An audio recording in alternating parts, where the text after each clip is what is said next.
Welcome to Triangle BNI. Today's show is brought to you by Oak City Tech. Folks, I've been telling you for a few weeks now, it is crowded and noisy in the social media world. You need experts like Drago and the folks at Oak City Tech to help you get found and seen and heard. They can design your website, they can handle your social media, they can do anything you need to make sure you get your message out to your current clients and your potential clients. Just go to oakcitytech.com, tell them what you need. I know they'll be able to help you. Hi again, everybody. My name is Mike Manning. We are here each week to bring you small business success stories on Triangle BNI. If you are not familiar with BNI, it is Business Networking International, the world's largest networking organization. Our little slice of heaven here in the Triangle is Raleigh, Durham, and Chapel Hill. Each week, about 30 chapters, almost 600 members get together, and the only thing we're interested in is helping each other grow our businesses. And our successful small business story this week is Laurece West of Laurece West Studios. Laurece, how you doing today? Fantastic. Thank you for asking me to join you. Glad to have you here. So we're going to break down all the different things you do, Laurece. But first of all, Laurece is in RDO4. It is Open IBNI.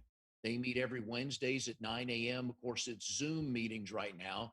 But when we're meeting in person rather, it was, I always want to call it Generation X, Laurece, and it's not. What's a Venture X. Venture X? I knew it had X in it. I keep wanting to go to Generation X, but that's not it. But they meet No, but our host is Generation I X. know Evan is. But it's Venture X at the Frontier in RTP. So on Wednesday mornings at 9 a.m., if you want to meet some good small business owners who help each other grow their business, Laurece's group is there to help you. So officially, Laurece, you are a trainer for professional singing and career invigorating speaking. Yes. You just help make people look and sound good, don't you? Fantastic. Yeah. I help them express their true self, their unique genius, and really reach people on a profound way, whether they're talking for their business. And of course, there's lots of strategy and content and the ability to present well. The advanced skills for both singers and speakers are being able to move people and to change the energy in a room. Sometimes people are lackadaisical. How do you raise the energy? And you can't do that if you're constantly worrying about how you sound, if you can do the thing, if you can sing, or if you can speak well, or if you have a lot of filler words like uhs and ums, which make people sound like they're nervous or they're incompetent. We want to really provide a way for people to relax and receive and feel like they're getting really good value from what we're singing or speaking. You have been doing this for 27 years, so you've seen a lot, you've learned a lot, and you've helped a lot. But why is the biggest fear for many people walking the planet the fear of speaking in public? I think everybody comes by this honestly. We have communication skills that we inherited from our families. And one of the things that I've done in some workshops that I've given to groups is I have people break out in twos and share what was your mother's communication style. And then, they share with each other for, they're part of when I do these exercises, they're from a system called Interplay, and I'm a certified leader in that, and I've done big trainings in that. But I use their storytelling skills with all of my clients, and I use them when I speak with people. So part of it is that one person talks and the other person just enthusiastically listens. Part of the problem with talking is we have to learn how to listen and not be thinking, well, what am I going to say next? Or how am I going to interrupt and share my thing? And it's really about receiving and learning to do that also. So when they're pairing up, what were your mother's communication skills? Okay, so they do that. They listen enthusiastically to the other person, and then they share and they're listened to enthusiastically, which feels so good because normally we're interrupted. So part of being able to tell good stories is getting comfortable with people actually listening to us. That's another thing. People can get so nervous, even in a 30-second BNI commercial, that like, what are people going to think of me and blah, blah, blah. And I have a whole video series in YouTube of myself and two other experts on how to release fear, nervousness, worry, limiting beliefs in terms of presenting or singing. And so we do that. Then we switch to another partner and we say, what were your father's communication skills? So we share that. And then the next partnership is, what are your communication skills that were influenced by your father and your mother? Everybody comes by this honestly. And then, if we grew up in a family where it wasn't okay to share about our feelings, or it wasn't okay to share our truth, or we just knew intuitively they don't want to hear this. They want me to do this or that. I mean, there's so much programming we have. And if we think about really how things have changed generationally, I mean, it's crazy what's happened over the last 50 years, just in terms of women being in the workforce, um, everything, people running their own businesses. I mean, we used to stay in corporations for our whole life. We used to have pensions, I You mean, get to watch when you retired, right? At your retirement party. totally, right? And so we didn't have to speak up. We just did what we were told to do. And so we haven't been trained.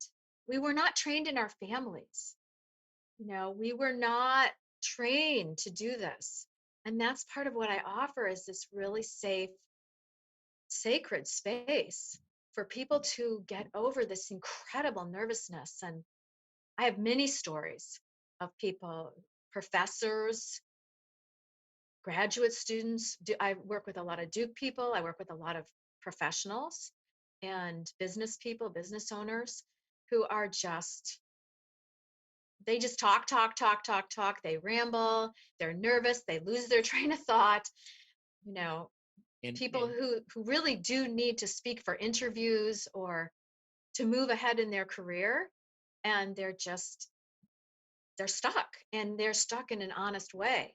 And yeah, that's what I help free up. Yeah. and whether you are a small business owner doing a elevator pitch, or you're a professor or an executive or making a big presentation, it's all about storytelling, one form or another, isn't Well, it is about storytelling, but it's also about the delivery.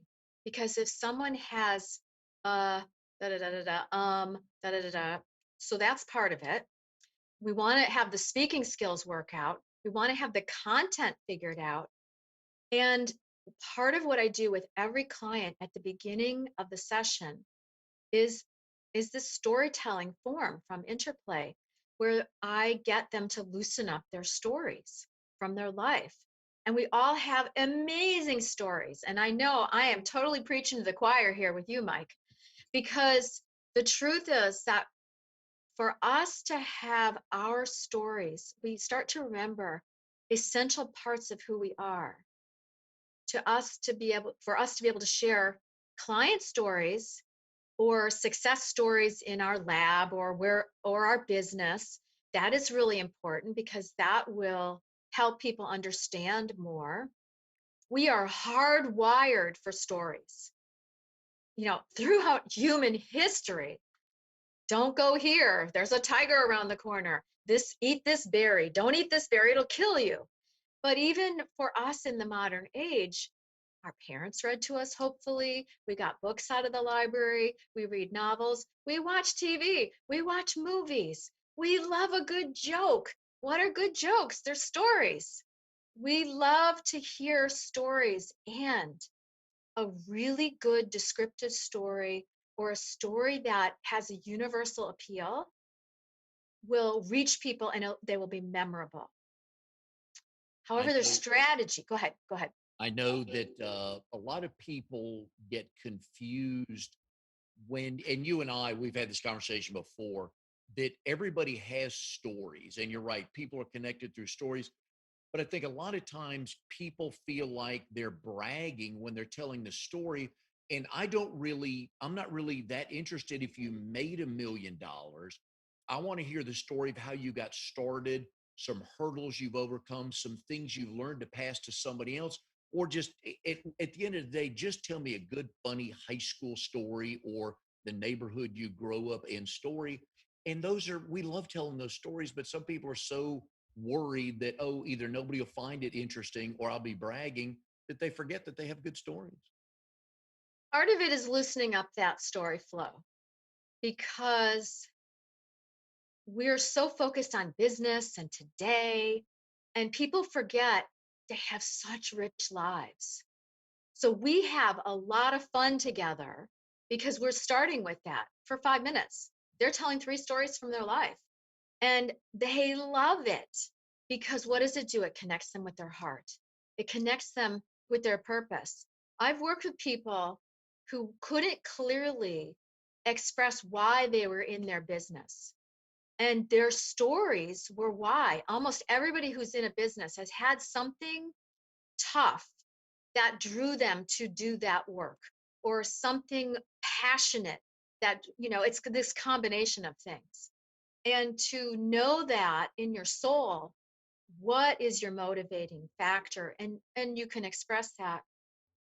But the other thing I want to say is that there's real strategy around storytelling in that we don't want to just be talking about ourselves, blah, blah, blah, blah, blah. We want to use it as a way to connect deeply with other people.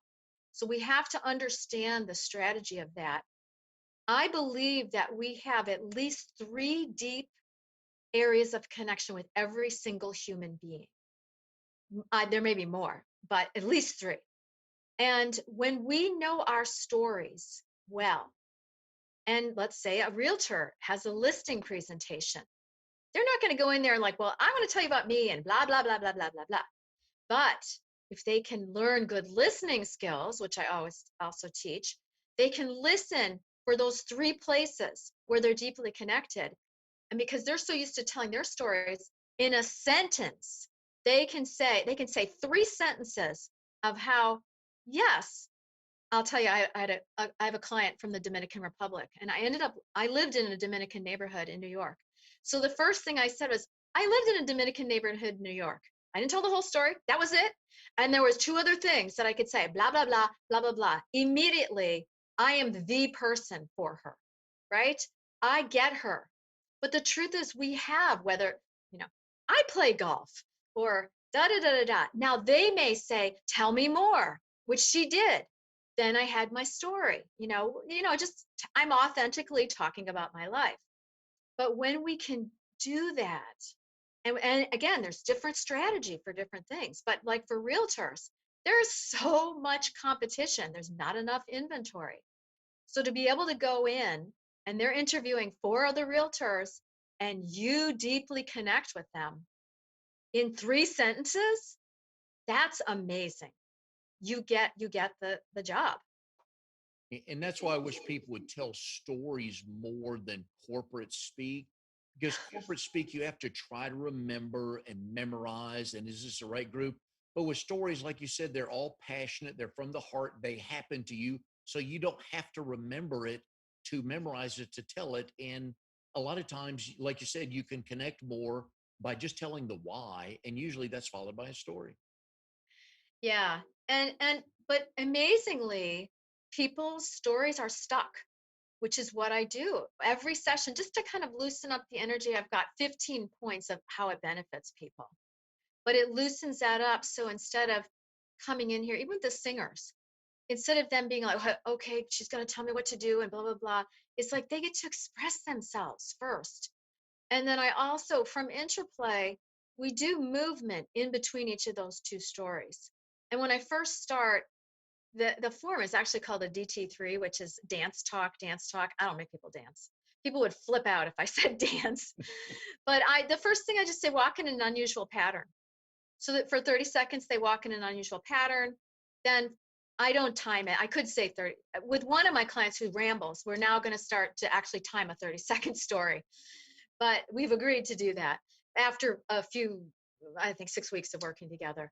But then they tell us, I give them a word and I coach them ahead of time that, so for example, if the word was banana, you don't say, Bananas are yellow, they're grown in the tropics, and they have big leaves, and everybody has them for breakfast. Boring, everybody knows that, right?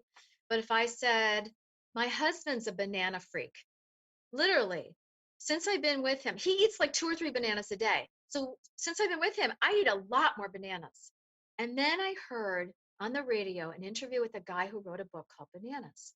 And he said that the bananas around the beginning of the previous century, around 1900, were a much larger species and they don't exist anymore.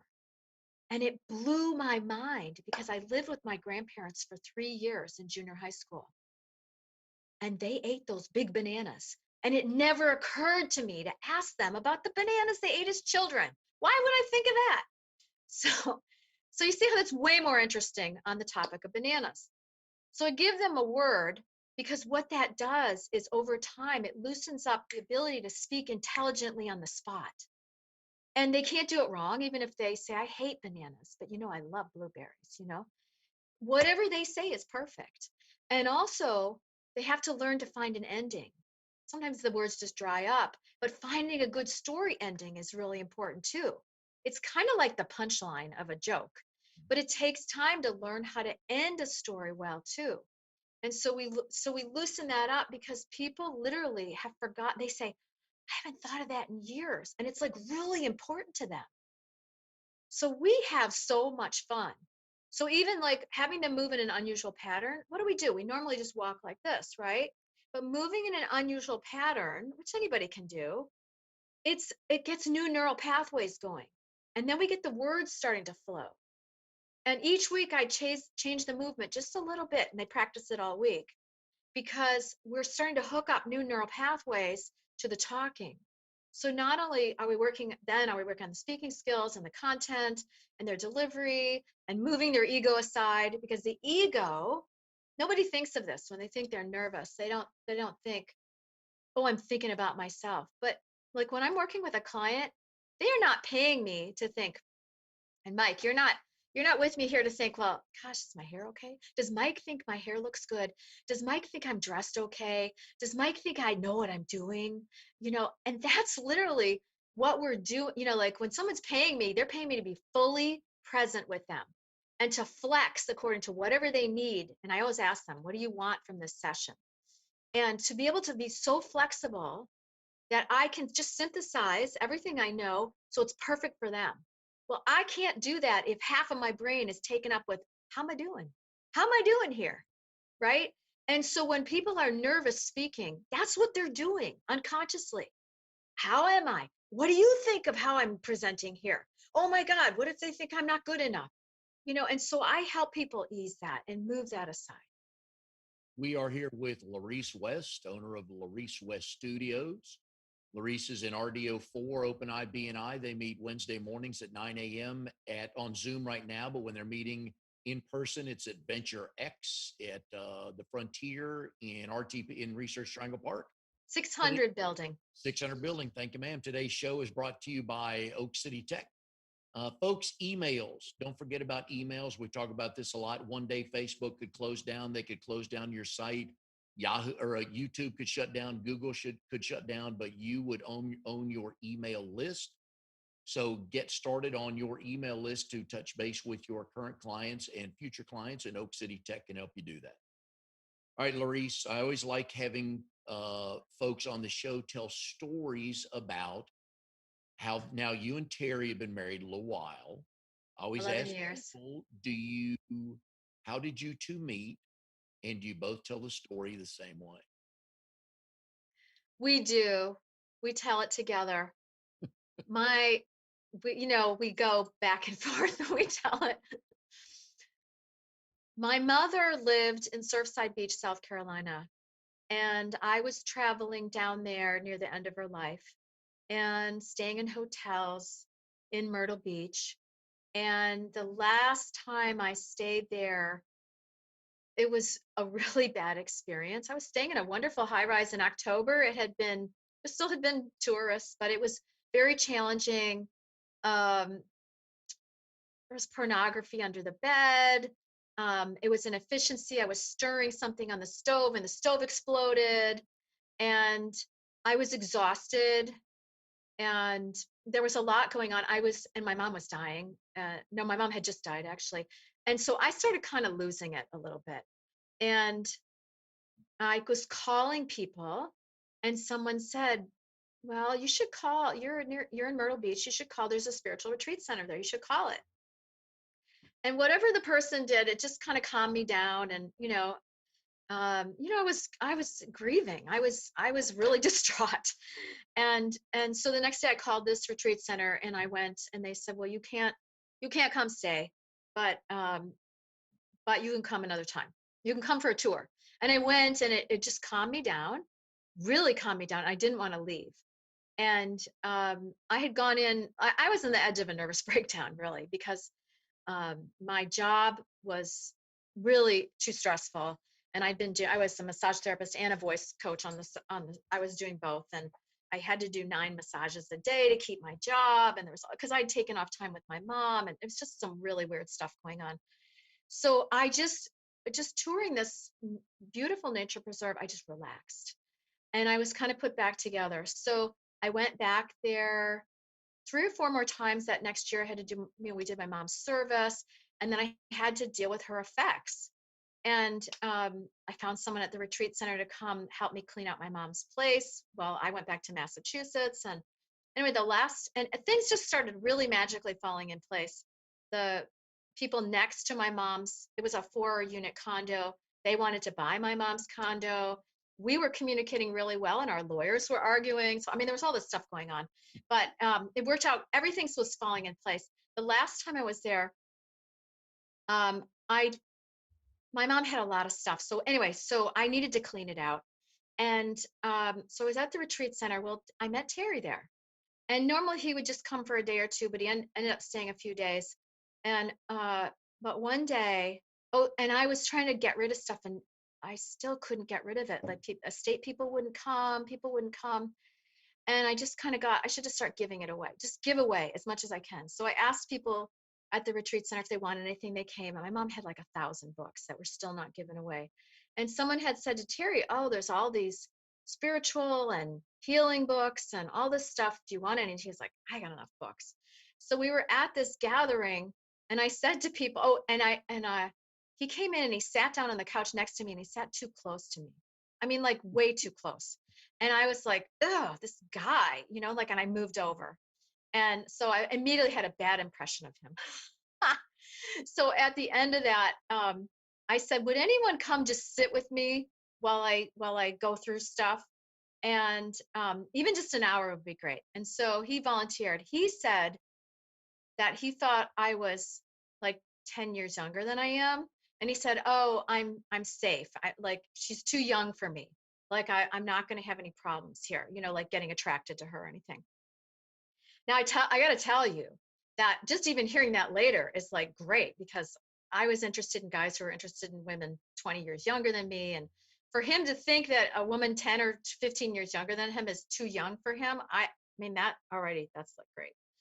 But I didn't know that right away. So he came the next day, and there was so much stuff. He said I think at some point he asked me, like, I don't know, when I was in college or when something, and he realized that I was a year younger than him. And he was like, "Oh no, I'm in real trouble now." And so we ended up, he ended up staying for 7 hours helping me, and including out back, she had a garden shed that was full of palmetto bugs, like hundreds of them. And he helped me. Like, there was all these papers, and we had to clean the whole thing out and put them in these big garbage bags. So I filled up my mom's car, and then he put them in his car also. I mean, that's amazing. So we go over to the dump, and it starts drizzling on the way over. And it's like it's near the end of when the dump closes. And we get there, and it starts pouring. And the dump guy comes out, and he goes, um, uh, "You can come back tomorrow." And Yeah. I said, "We're already wet. Like, we're not taking these palmetto bugs back to the house." You know what I mean? And then he's like, "But you got to separate everything." So we had to open things up. He was like, "Metal has to go here." And because there was mixed stuff. So anyway, we got it done. We finish, and the dumpsters are like it's just stopping raining. The sun is starting to set. And so it's just kind of that mistiness. And the dumpsters are behind us. And I put my arm around him, just like, thank you. So we have dumpsters behind us. My arm is around him. The sun is setting. And that's how we met. So when was the official first date after that date? Well, coincidentally, so he leaves and he says, well, coincidentally, he lived 10 minutes from my father in North Carolina. And I was flying in and out of North Carolina and then traveling to Myrtle Beach. So he said, well, if you want to go for a walk when you come back to North Carolina, here's my number. And a couple days later, I was still there, still finishing up stuff. I heard intuitively, do you want a boyfriend? And I thought, well, maybe. I wasn't looking for a boyfriend. I was just trying to get my mom's stuff done, which is always a clue, right? You're not looking for somebody's, that's when it happens, right? And I said, well, maybe. And then I heard, call him right away. So I called him. And then, of course, what was even better, I called him back later to ask him advice about my car, which is so great, right? Ask for help and, get the man's advice. The tires were bald on my mom's car. So I was like, what do you think I should do? And he's like, I think you should get them changed, blah, blah, blah. So, so we went back um, and we went for a walk. And I suppose that was the first. It's a longer story, but that's that's good enough for right now. Well, good. And we are going to get one of the other careers you have, and we're going to get to the improv in a few minutes because I'm Okay. fascinated by that. But you are a singer and songwriter, multi instrumentalist, band leader, and recording artist. Now, that's one thing on its own, but your guy Terry plays guitar with you, doesn't he? Yeah. Yeah. So um, hopefully that instrument, can you hear that stuff in the background? They're, I don't know, they're doing some heavy We're metal good. back here. We're good. Okay, we're good. Cool. Okay. Yeah, that was one of the things that first week that we met. We ended up making a song up together. And he is very funny too. And through him is how I got into interplay, this form of improv. And and it was one of the ways we got to know each other too, was that we would ask each other to tell stories to each other instead of what do you do, what do you do, what do you do. We literally were telling each other stories. And it's such a great way to get to know someone, because what comes to mind, and I've digressed about, talk about the music in a second, but one of the first stories he told me was about he and his father fixing the garage floor and how they worked together and what they were working on, and telling me about his father. What a great way to get to, I mean, when would I ever ask somebody, tell me about you and your father fixing things, right? But it told me so much about him. It told me about his family. It told me about his relationship with his father. And then he would ask me for stories. And it's what an amazing way to get to know somebody through storytelling. When did you But yeah, start go ahead. performing together?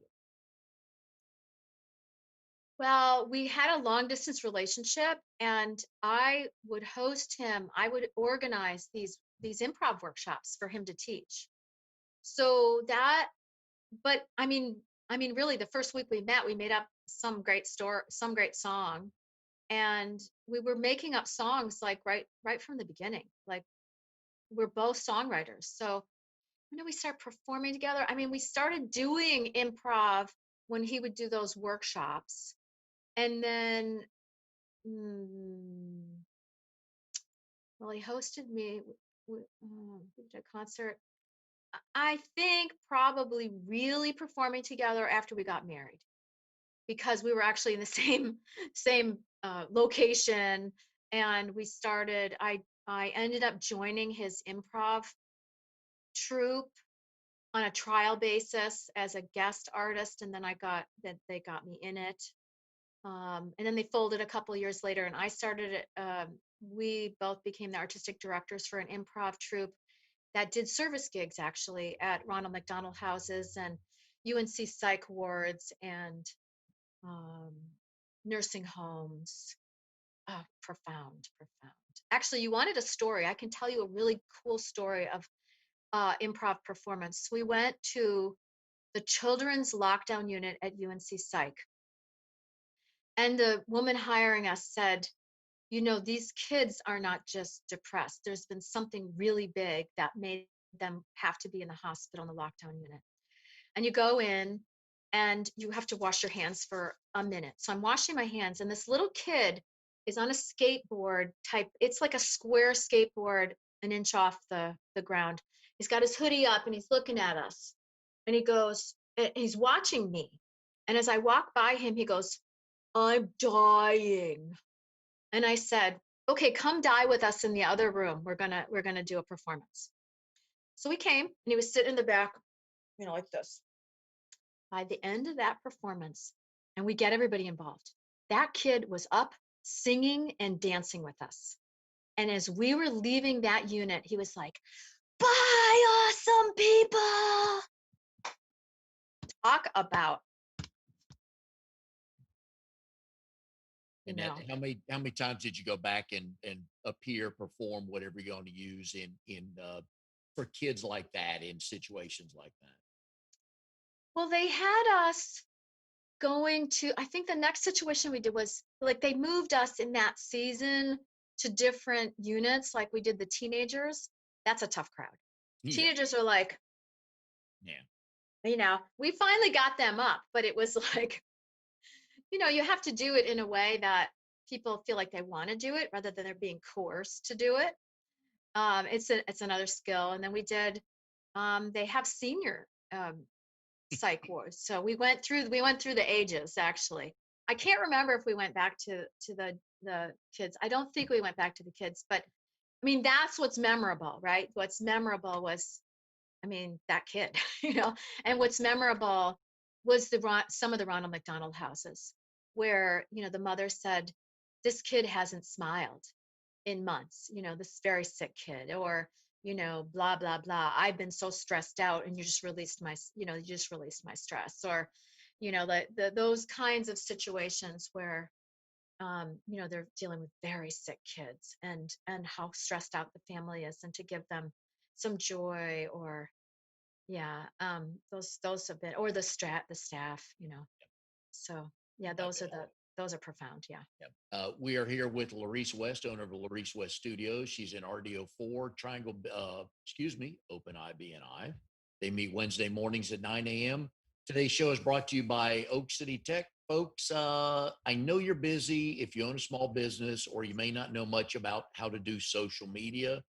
It's not hard, but it can be time consuming. I enjoy some of it, but not all of it. I'm not perfect enough to be on Twitter, Instagram. My eye for taking pictures isn't that good. So I'm pretty good on LinkedIn, pretty good on Facebook, but Oak City Tech's pretty good on everything. So if you want to get your message out on social media, please go to oakcitytech.com. They'll be able to help you. All right, Laurece, a lot of people, when we hear improv, we just think stand-up comedian.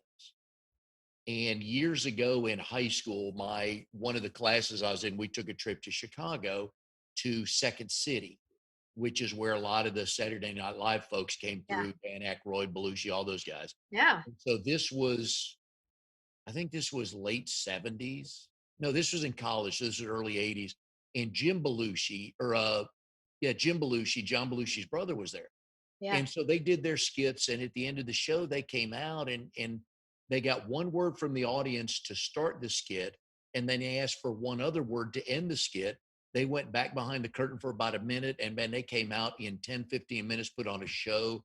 It was just hysterical. So we think of a lot of times with improv that way, but there's way more to improv than just stand-up comedy, right? So there's different categories. Stand up is actually its own art form. And then there's comedy improv, which is what you were talking about. Okay. Stand up, you know, Jerry Seinfeld does great stand up. There's, good stand up people. Okay. But it's a whole different art form. So when last year, or maybe I mean, it's stopped now, but I have been a member of the Pit Comedy Club in Chapel Hill and a member of their improv comedy troupe. And so the stand-up classes are completely different. There's a whole different arc to creating stand-up. They have stand-up open mics. You know, that's a whole different training. just like speaking for voiceovers, commercials, etc., is completely different training, or audiobooks. And I work with people on that, but that's completely different training than, your network pitch, your 30-second pitch or your presentation to the board. I mean, they all have different strategies. So that's stand up is one form of improv. And often those jokes are crafted, then memorized. I loved Seinfeld's specials on that. I mean, he has pages and pages and pages and pages. So that's a different art form entirely. And it's not, I mean, occasionally, I saw a great stand-up person who did ask for stuff from the audience, but he had planned all this. Like he knew his patter. It's like that stuff is worked out, and it's worked out with audience, what works, what doesn't work, etc. And that's really for laughs. Okay. Now, comedy improv, um, one of my favorite teachers, Anu Broad, talks about if we make you cry or feel, we're doing drama improv, and if we make you laugh, we're doing comedy improv. But basically, there are forms, there are structures, there are agreements, and that's why when these guys came out and they made you know what they were doing, is that they're games essentially. They're all sorts of games. And when you play, you know how to play Monopoly, you know the game, you know the rules.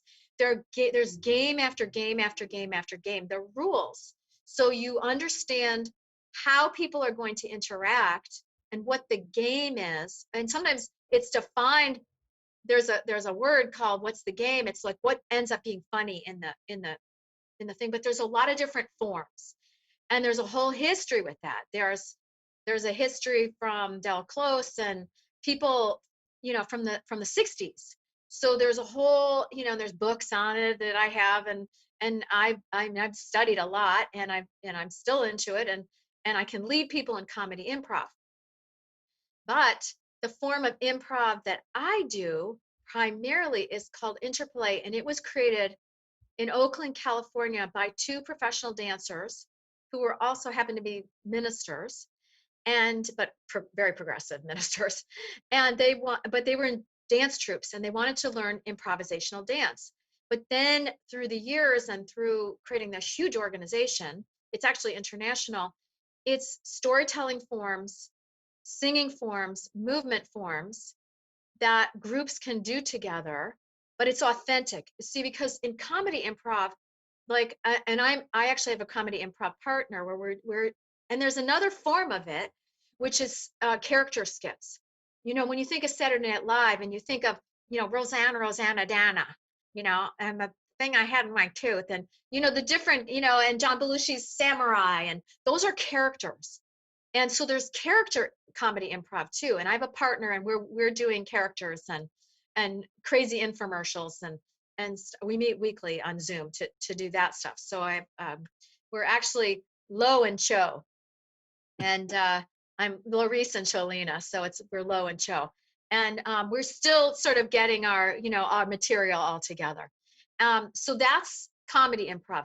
But interplay improv is about authentic stuff, loosening up your authentic. And sometimes our authentic stuff can be profound, it can be funny, but that's what I teach people, is loosening up their authentic stories, loosening up their authentic stuff. And I run a free complimentary interplay improv jam every Friday night that anybody can attend. You go to interplaync.com, and we tell stories with each other. We warm up and do stuff together for 45 minutes, and then we do stuff as a group together, which is performance stuff. But it's so simple, and it's so and it's there's so many, it's so well taught, it's so incremental that people end up doing really complicated stuff so easily and incrementally. They're sort of surprised into amazing group works of art.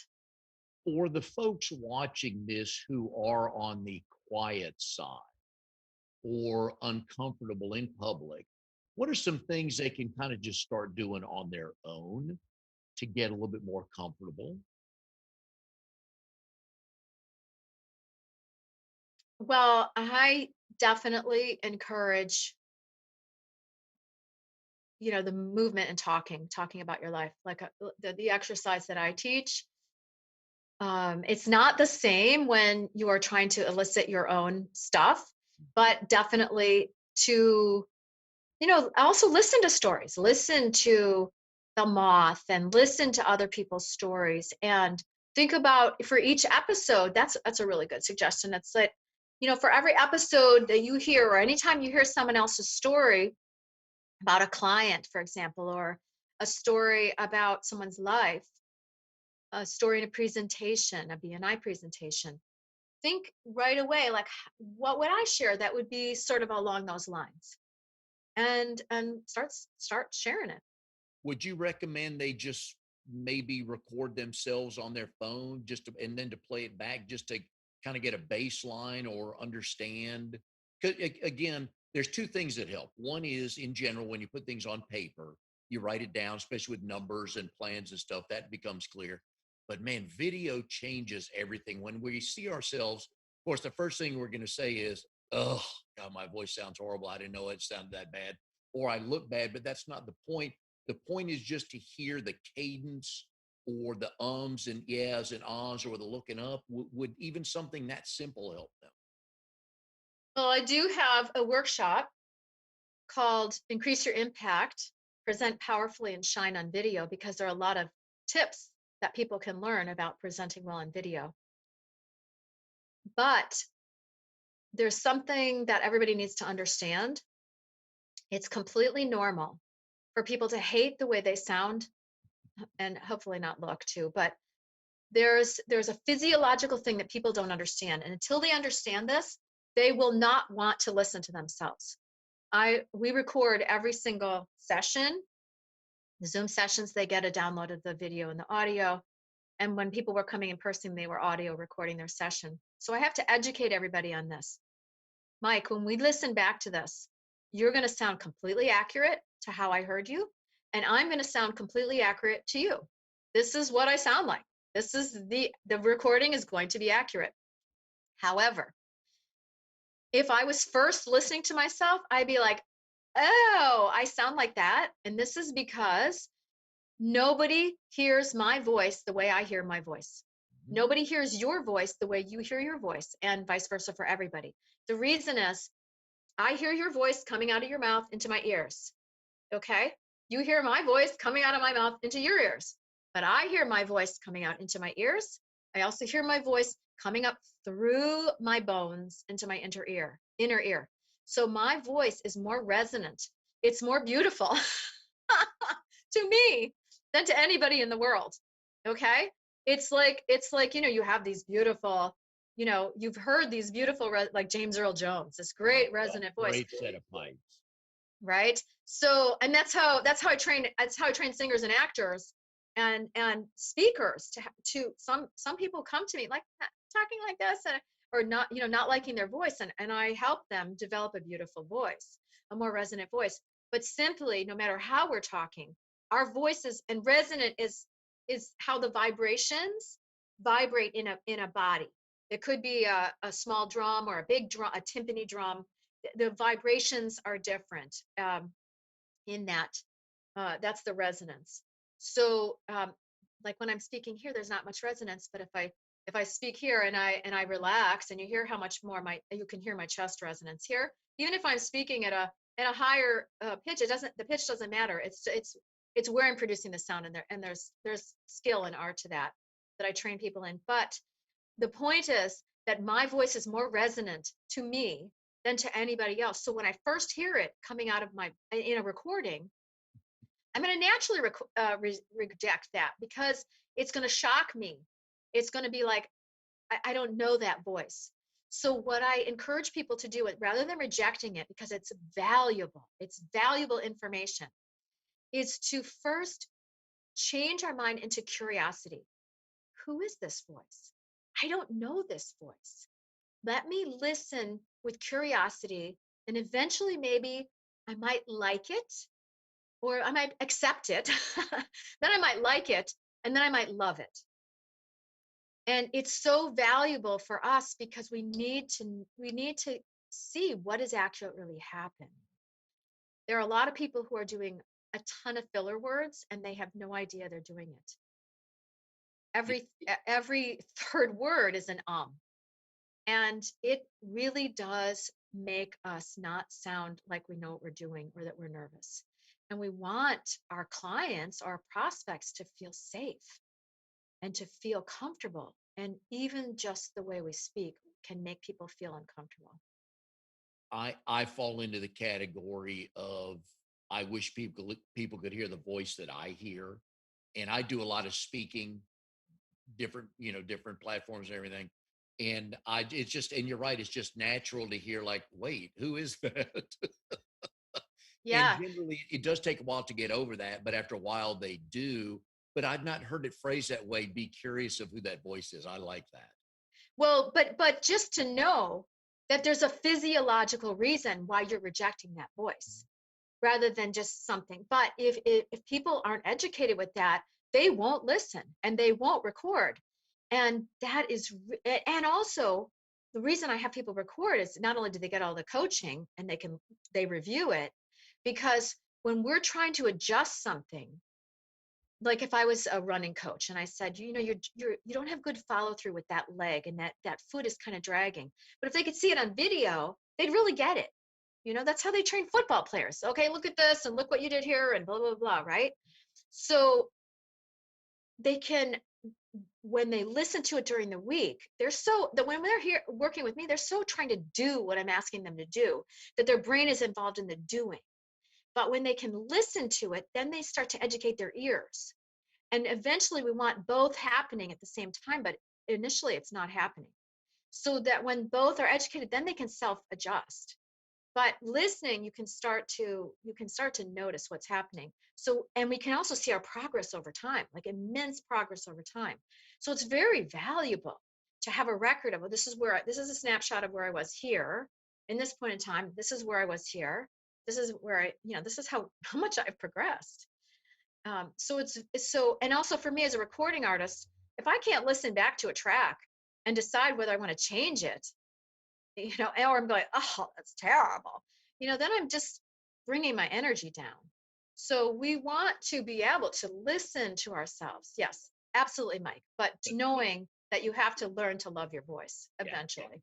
We are here with Laurece West, Laurece West Studios. You can find her at laureceweststudios.com. I think you kind of get a feel for the many different ways she can help you, whether you're speaking in public, just want to build some confidence, or want to sing more. She can help you. Today's show is brought to you by Oak City Tech. Folks, you need a website, plain and simple, because how are people going to find you? So go to oakcitytech.com, tell them what you're looking for. They'll sit down with you and build you a wonderful website. They built mine. I'm very happy with it. Laurece, what about with kids? Some of them are quiet growing up at a younger age. What kind of games or, things would you do with them to try to bring them out of their shell a little bit, if that's the right phrase, or just get a little bit more comfortable talking, whether it's in front of 30 people or just with mom and dad in the den? Well, again, I actually don't work with kids anymore. I used to work with kids in singing. So well, that's not actually true. I do go into the schools and I do improv workshops with them. So I get them talking to each other.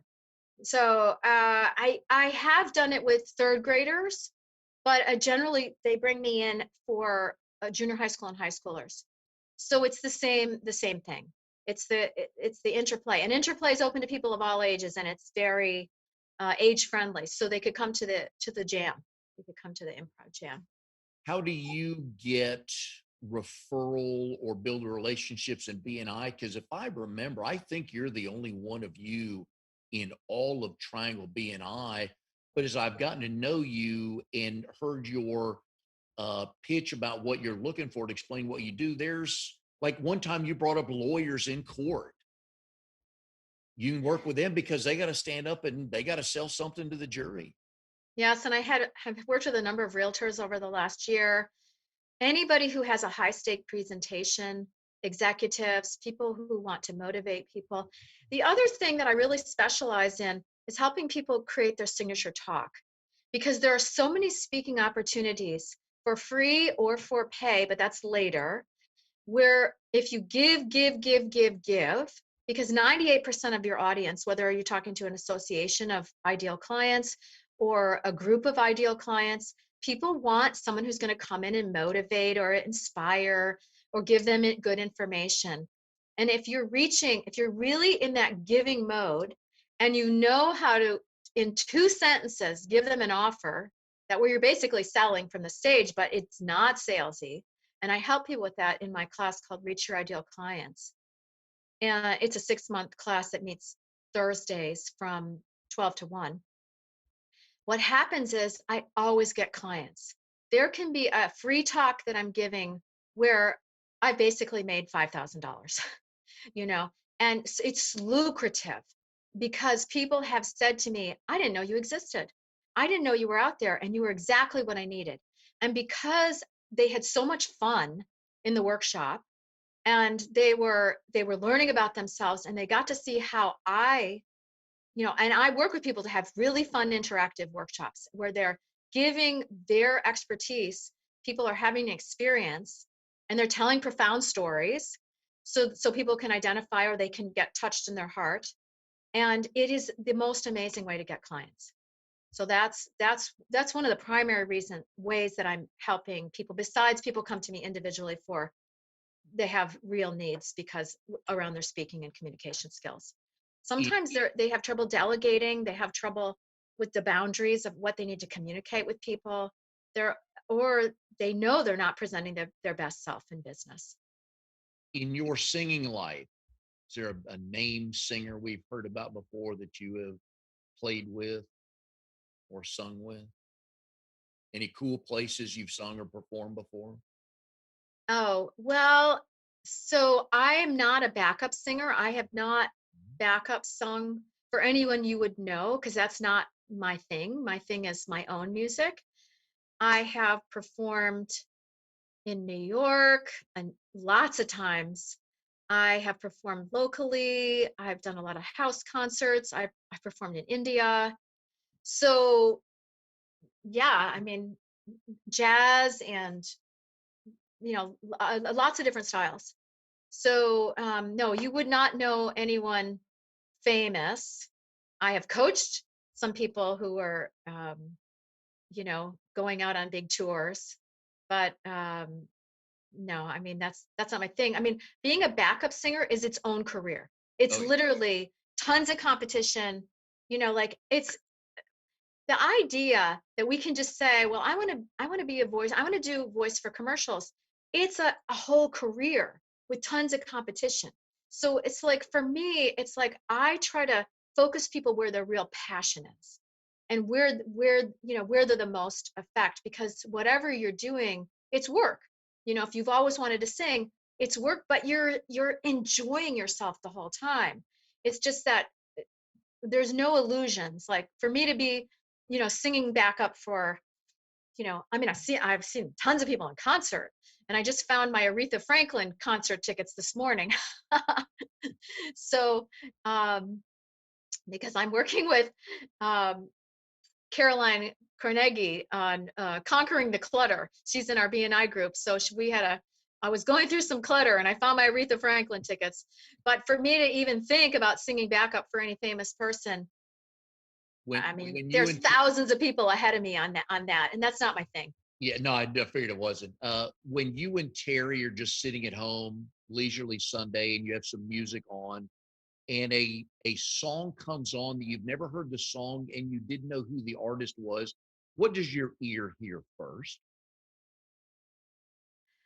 Interestingly enough, I'm one of what I have independent survey, 50% of people don't listen to lyrics, 50% of people do. Just what I've noticed over the years. I talk about a song with somebody, they're like, I have no idea what that song is. I love it, but I listen for the words. I'm really a word game person. I love writing lyrics. I love the game of it, and I'm good at it. And I always listen for the words, the meaning. If the song is too dark or too, it depends, but There's some pop stuff I can't listen to. It's just too racy. You know, And at how my far? age, it's too racy. Yeah, I'm with you. How far into the song do you get before you make a decision of I want to hear the rest of it? You know, honestly, I will I consume music through YouTube and the CDs that I have. I don't listen to radio much. I used to. There was an alternative radio station in New York that an NPR great WFUV that I would listen to that had a lot of eclectic stuff. But I don't consume music on the radio much. Well, actually, sometimes I have Sirius XM in the car, and sometimes I would go to the 60 station, the 70 station, the 80 station, the 90 station. Pretty much 2000 on, Yeah. not often. Or what I'll do is I have a client who's interested in music, or somebody mentions something. I mean, there's some stuff that I listen to that's more current. I mean, I always will listen to what a client is interested in Sure. or what they're singing. Yeah. Yeah, I'm an 80s guy, and I love my 80s one-hit wonder list, the top 100 one-hit wonders. Love that. So, but anyways, Laurece, folks can find you at lauriceweststudios.com. We also been putting your phone number up on the screen. Loved having you on the show because there's very few people that do what you do, and to understand that we can, even though we may not think it, there are ways to get over the fear of public speaking, correct? Oh yeah, and my YouTube channel, I've got 12 videos to take you through lots of techniques. There's probably 50 techniques in there to get you over And fear. it's worth it because at some point in time, most of us have to say something in public. So it would be good to have just a little bit of a roadmap to understand how to do that, whether it's for 30 seconds or 30 minutes. So, but And again, I have Lori, workshop, and I'm happy to talk with someone if very they cool. would like to delve deeper. And they can find you at lauriceweststudios.com. We've enjoyed it very much. I think I will see you Wednesday morning on the Zoom call for your chapter. But thanks for joining us today, Laurece. Thank you. And anyone who wants to be a guest, please let me know. I'd love to have you come visit us. Thank you. And we'll see you next time on Triangle BNI.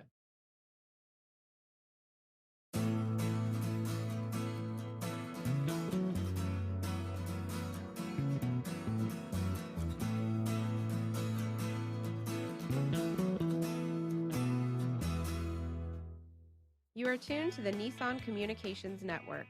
If you tuned in too late, you can always watch each program in its entirety or download an MP3 audio file of it in the archives section at nissancommunications.com. Don't forget to subscribe to our YouTube channel, follow us on Twitter, and like us on Facebook.